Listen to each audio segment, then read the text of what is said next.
Bonjour et bienvenue sur Aki Télé. Aujourd'hui, nous recevons Marguerite. Marguerite, c'est une personne qui a eu un parcours de vie particulier. Bonjour Marguerite. Bonjour Jean-Claude. Alors, bonjour à tous. Dites-moi, vous êtes mariée, Oui, vous avez 2 enfants, oui. un enfant qui est malheureusement décédé. Décédé, oui. On en parlera un peu après. Oui.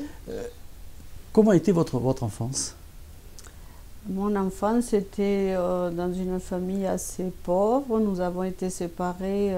Mon papa est parti en tant qu'immigrant. Moi, je suis née au Portugal, donc. Mon papa était parti travailler en France très tôt, donc nous avons été élevés par ma maman.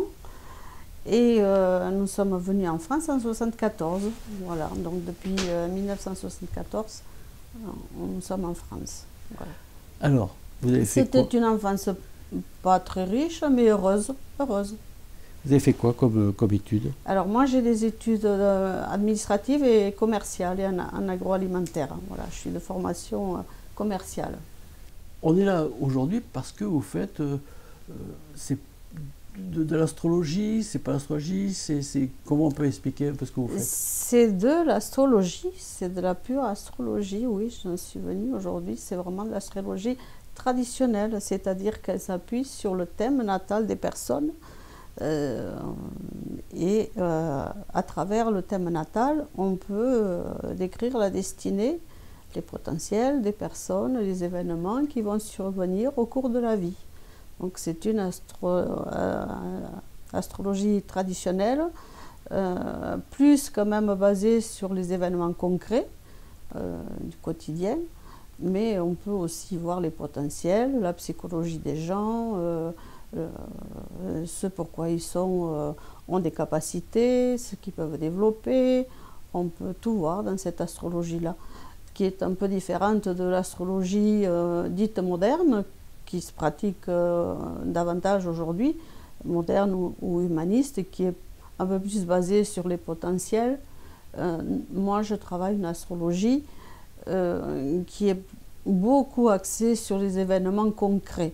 Je suis assez pragmatique, j'aime bien le concret, et donc moi, ce qui m'intéresse, c'est apporter aux gens des événements concrets, des changements importants, par exemple, pour leur année, ou voilà, ou comment va être la trajectoire de leur vie dans l'ensemble.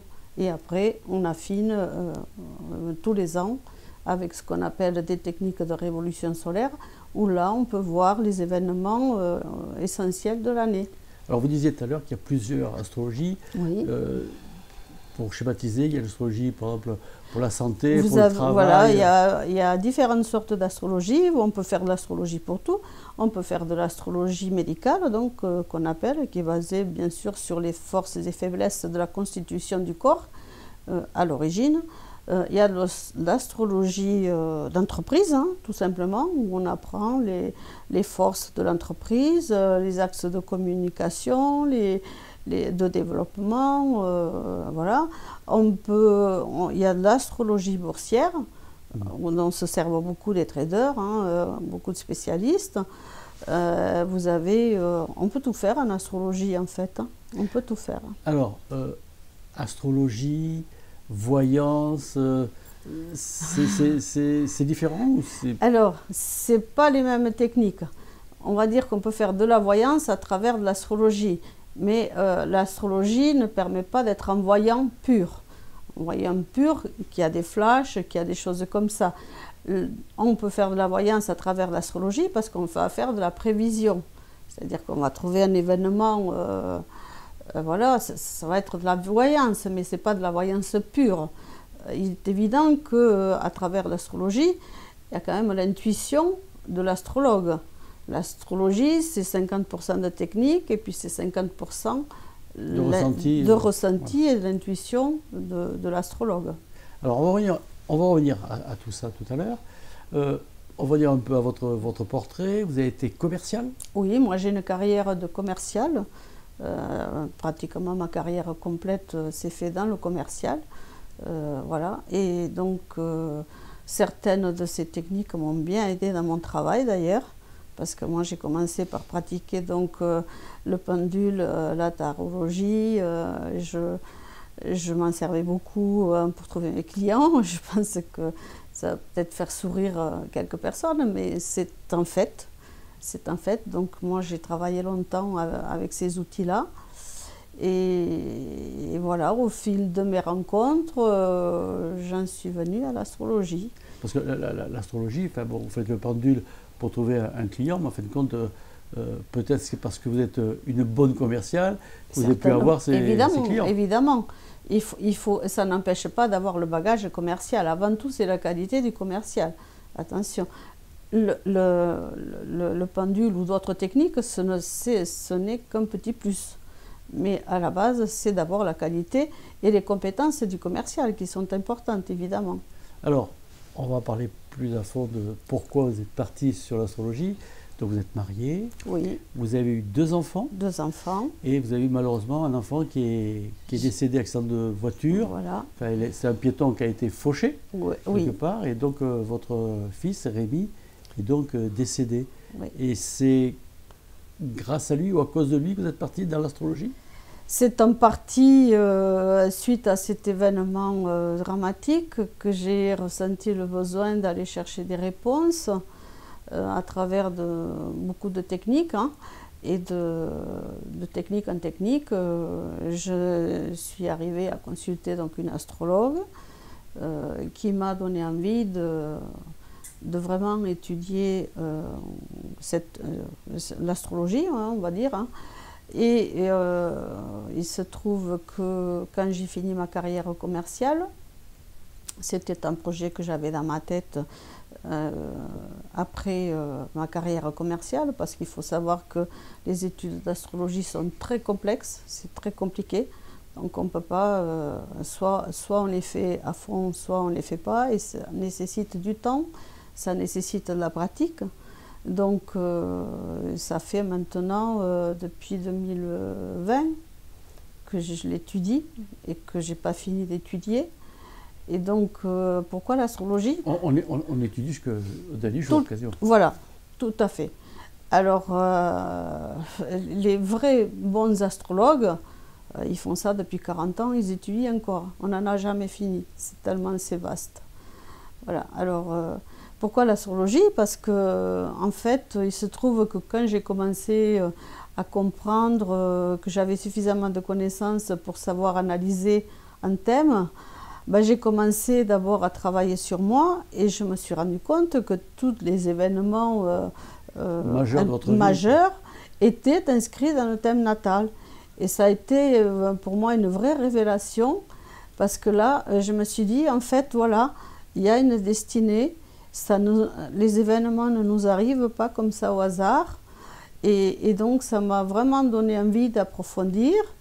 Donc je continue toujours, voilà, donc je travaille évidemment moi personnellement pour moi, et puis comme j'avais un réseau étant commercial, j'ai commencé, les clients savaient, donc je commençais à avoir des demandes, et voilà comment je suis venue à l'astrologie. Et vous en vivez un peu de ça? J'en vis un peu, mais bon, c'est avant tout une passion. Aujourd'hui, bien sûr, j'ai monté ma petite entreprise, mais je suis retraitée, donc c'est un complément. C'est vraiment une passion pour moi. Et évidemment, tous les gens que je peux aider autour, c'est que du plus. Voilà. Alors, pour revenir un peu, donc, votre fils décède, il y a maintenant un petit peu plus de 20 ans. Ça fait 20 ans maintenant, ça a fait 20 ans le 23 décembre 2024. Voilà. Et donc, qu'est-ce qui vous a poussé? Est-ce que c'est pour retrouver votre fils? Est-ce que quel est le cheminement? Longtemps, ça a été dans le but avoué, oui, de développer des capacités médiumniques au départ pour pouvoir communiquer avec mon fils.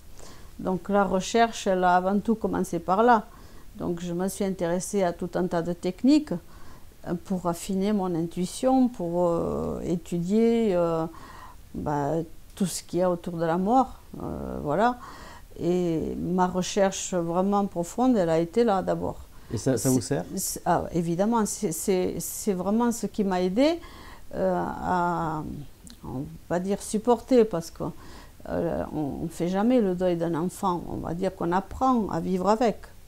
C'est vraiment ce qui m'a aidée, c'est vraiment que j'ai eu des preuves de la survie de l'âme, et c'est tout cet ensemble en fait de techniques qui m'ont beaucoup aidée. Et évidemment, quand même avec une spécialisation sur l'astrologie quand même. Alors, votre mari, il n'y croit pas trop à ça. Mon mari, il croit mais il ne pratique pas. Voilà. Mais il n'est pas dans la même recherche que moi. Parce qu'au début, en préparant l'émission, vous m'avez dit que, bon, lui, c'est pas un truc qui l'intéressait follement, mais que quelque part, il était un peu séduit par des choses qu'il a pu constater. Il a été séduit parce que quand nous avons perdu notre fils, des médiums, de grands médiums, lui ont vraiment donné des preuves que seul lui connaissait, lui et notre fils, que même moi je ne connaissais pas, des détails de la vie de tous les jours. Et c'est ça vraiment qui l'a percuté et qui a fait que il y croyait, parce qu'au départ il ne croyait pas trop. En fait, il m'accompagnait parce que pour m'accompagner, hein, voilà. Alors il n'est pas forcément, c'est pas que maintenant il n'y croit pas, il n'est pas dans les mêmes recherches que moi. Il ressent peut-être pas le besoin de comprendre autant que moi. Donc il est moins évidemment, mais il m'accompagne quand même. Et donc là, le fait de faire donc, ce genre d'action, pour vous, c'est important. Ah oui, je dirais que c'est même vital, parce que c'est en fait, c'est ce qui m'a maintenu l'envie de continuer à avancer après le décès de mon fils. Parce que même si je n'ai pas pu me consacrer à ces sciences-là tout de suite, de par mon travail qui était très prenant, mes activités commerciales qui étaient très prenantes, dans un coin de ma tête, il y avait ça. Je me suis dit, plus tard, je me pencherai sur toutes ces études. Et donc le fait que votre fils décède, ça a été un amplificateur, parce que vous le faisiez avant pour votre action commerciale. Oui, je faisais ça parce que je m'étais aperçue que j'avais des résultats, mais je n'étais pas dans la recherche approfondie. C'est le décès de mon fils qui a été un choc tellement immense que là, les questions existentielles sont arrivées et qu'il a fallu que j'aille chercher des réponses. Il me fallait des réponses. Qu'est-ce que vous avez trouvé comme réponse? À travers mes lectures, à travers des enseignements, hein, par des maîtres, où j'ai eu des enseignements pendant des années concernant ces sciences qu'on appelle occultes, mais on va dire divinatoires, mais voilà, où j'ai eu besoin d'aller comprendre tous ces fonctionnements. L'astrologie est venue parce que quand même, ce qu'on peut voir avec l'astrologie est quand même un peu différent de ce qu'on peut arriver à voir soit avec des cartes, soit avec un pendule. Hein. L'astrologie parle vraiment de la destinée, et moi c'est quand même ça, à la longue, qui m'intéressait. Voilà, donc après aussi je me suis intéressée, alors ça on y croit, on n'y croit pas, à la prévie, à toutes ces choses-là, à la réincarnation, à toutes ces choses-là. Mais il est vrai qu'avec l'astrologie, on arrive à voir la destinée d'une personne. Donc je me dis que quand même, c'est pas anodin. C'est qu'on n'est pas comme ça par hasard, on n'est pas... voilà, on est avec un destin tracé. Voilà. Alors le pourquoi, le but, tout ça, c'est des questions philosophiques, je n'ai pas les réponses à tout. Alors, évidemment. Est-ce que tout le monde peut être astrologue? Alors, voyant, il y a du pour, il y a du contre. Oui. Il y a des gens qui sont, on va dire, un peu charlatans.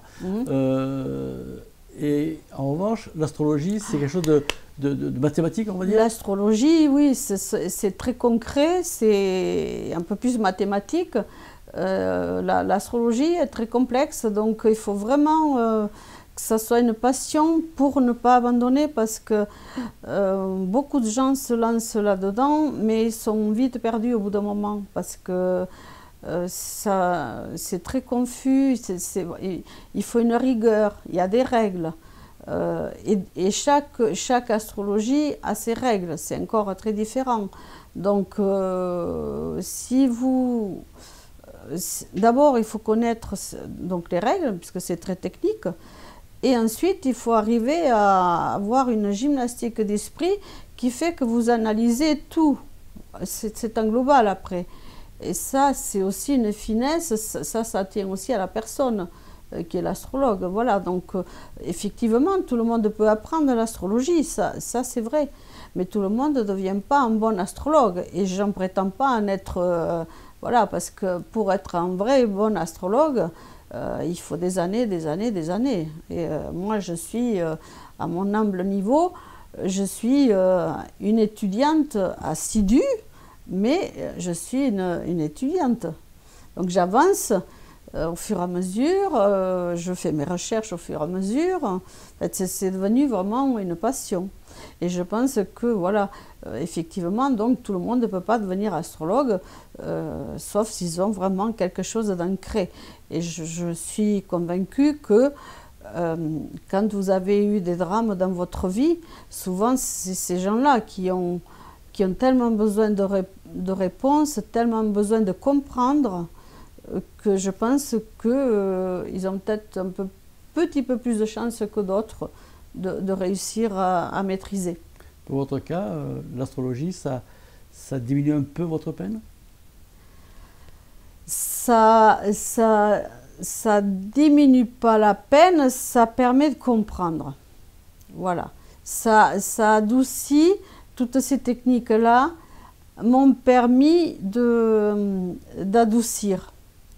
Tout à l'heure, vous disiez que l'astrologie, suivant les thèmes qu'on utilise, il y a toujours des points remarquables qui apparaissent. Oui. Et donc, vous m'avez dit tout à l'heure en préparant l'émission que sur le thème, le vôtre et celui de votre fils, vous avez vu le fait marquant. Oui. Mais bon, quelque part, est-ce que lorsqu'on voit un fait marquant, est-ce qu'on peut le minimiser ou l'atténuer ou le supprimer? Bien sûr, l'astrologie a ce but qui est d'anticiper. Alors, vous avez un événement, c'est pas... On ne peut pas l'effacer, l'événement. On ne peut pas l'effacer forcément, parce que l'événement, c'est par les... Alors, quand on parle d'événement, évidemment, on pense toujours à un événement négatif plutôt, hein. Mais il y a aussi des événements qui sont positifs, hein. Mais dans le cas d'événements négatifs, par exemple, ben, ça permet d'anticiper, de se préparer et de limiter. Par exemple, si vous voyez un accident dans le thème, si vous voyez la possibilité d'une maladie grave ou quelque chose dans le thème, ça permet de dire à la personne, attention, faites attention, vous avez cette fragilité-là, vous avez cette période-là, il y a des risques, parce qu'il faut savoir qu'au cours de notre vie, vous avez certaines périodes où vous risquez la mort, hein, tout simplement.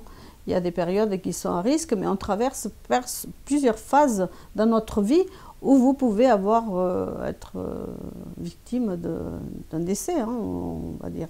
Et donc, le fait d'anticiper, le fait de connaître, c'est quand même un avantage intéressant. Alors, est-ce que lorsque vous faites un thème et vous dites à la personne, attention, là, il y a un truc important, il faut faire attention, la personne fait attention, est-ce que le thème est modifié? Alors, pas modifié, mais on peut contrer certaines énergies.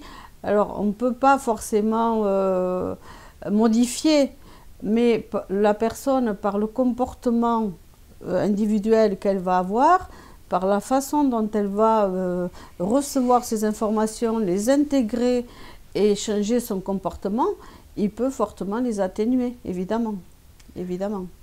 C'est pareil, si vous avez quelqu'un moi, ça m'est arrivé de faire des thèmes pour les enfants, par exemple, pour l'orientation scolaire, hein, c'est quelque chose d'assez parlant, pour des gens qui sont perdus. On peut déceler les potentiels et les orienter vers telle ou telle branche, voilà.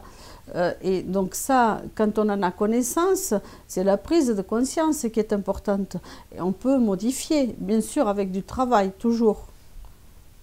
Et donc là, ça peut permettre donc, aux parents de dire sur le thème Exactement. montrerait que l'enfant est plus artistique. Voilà, tout à fait. Alors, vous avez quelquefois, j'ai eu le cas il n'y a pas si longtemps, j'ai dû faire un thème parce que pour une jeune adolescente où c'était compliqué, les parents voulaient absolument, on veut tous qu'il y ait le meilleur pour nos enfants, absolument la diriger vers quelque chose, et ce sont des choses qui ne correspondent pas forcément. Et donc rien ne sert de les insister, parce que là on va à contre-courant.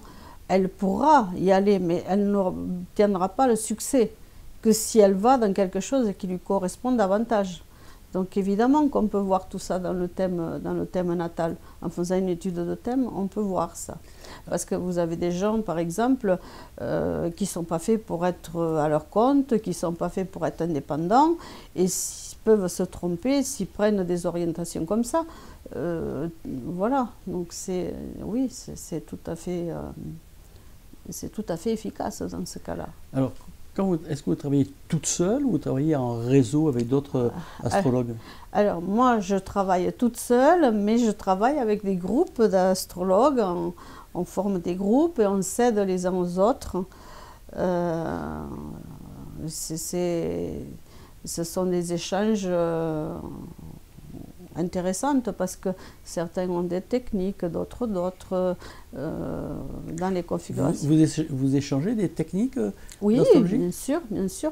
Entre les gens du groupe, on a créé un groupe privé, on échange des techniques, ouais. Oh. Et puis vous en avez toujours qui ne travaillent pas la même astrologie, donc on s'échange des techniques. Et la vôtre, votre astrologie, c'est plutôt quoi? Alors moi, c'est plutôt de la traditionnelle. Moi, je suis plus... Alors moi, je vais quand même étudier pas mal le comportement, la santé, parce que j'y suis sensible. Moi, j'aime travailler les événements concrets. Donc, j'étudie en général les domaines. Alors, c'est très long à étudier, hein. En fonction de ce que les gens me demandent, s'ils veulent savoir leur année, je vais voir s'il y a un événement concret, voilà, qui se passe. Parce que quand vous avez des événements importants, par exemple, ça peut être un licenciement, ça peut être une maladie grave, n'importe quoi, vous la voyez automatiquement dans le thème. Donc voilà, moi je travaille cette astrologie-là. Je travaille aussi un petit peu une astrologie qui s'appelle uranienne, qui est à base de mi-point, c'est encore différent, où on travaille avec des formules. Si les formules activent des points personnels du thème, voilà, ça s'active. Donc il y a plusieurs sortes. Je commençais un petit peu à travailler sur l'astrologie indienne, qui est une astrologie qui est très ancienne, mais qui est très fiable aussi, mais qui est très difficile. Donc voilà, je suis toujours en recherche. Alors je viens vous voir pour un thème, je dis voilà, on va prendre le thème de la santé par exemple. Oui. Combien de temps il vous faut pour me remettre le thème ou ma demande? Alors, ça va dépendre de l'astrologue, hein. Moi, j'aime bien prendre mon temps. C'est pour ça que je n'aime pas qu'on me presse, hein. Quand on me demande, je leur dis toujours, ne comptez pas avoir le thème dans la journée parce que c'est pas possible, parce que d'abord, je vais faire le thème. Alors, si on me demande que pour la santé, par exemple, tout en sachant que nous, ce sont des conseils, parce que nous ne sommes pas médecins, attention, hein. Il ne faut pas que les gens viennent nous voir pour... voilà. On peut voir les fragilités, donc je vais parler des fragilités. Je vais voir quand est-ce que ces risques-là peuvent s'activer. Si j'étudie qu'un domaine, il me faut l'après-midi. Hein. D'accord, donc c'est relativement rapide. Voilà, s'il n'y a qu'un domaine, oui. Alors j'ai une information importante, les 26 minutes sont déjà passées. Eh bien, c'est passé à une vitesse. Voilà, on va prendre congé. On va prendre congé. Merci Marguerite d'être venue nous voir. Merci à vous. Et moi, je vous donne rendez-vous très prochainement sur Quai Télé. Portez-vous bien. Merci.